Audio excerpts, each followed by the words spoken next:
Good afternoon. Yes, 3 o'clock na in the afternoon. Tayo ay nagha-harvest dito para sa another set ng ating gustong lulutuin. 1, 2, 3, 4, 5, 6, 7.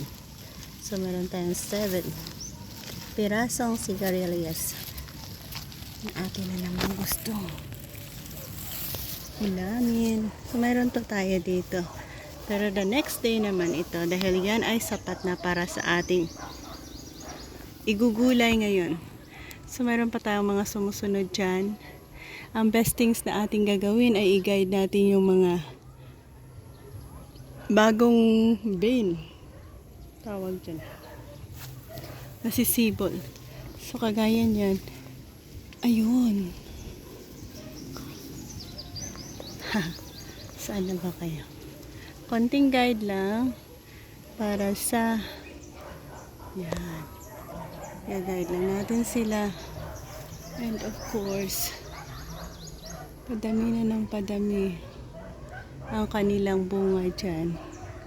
So indeed, we are grateful na patuloy ang kanyang pagbunga dito.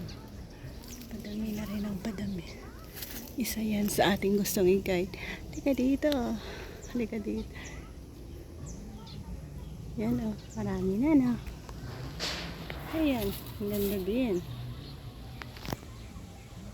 So yan. At yan lang muna ang ating gustong i-update ngayon. Ang pag-harvest natin ng sigarilyas na ito. At ang pag-harvest natin ng matingkad na kulay ng ating sigarilyas na red color. So ganyan ang puno niya o.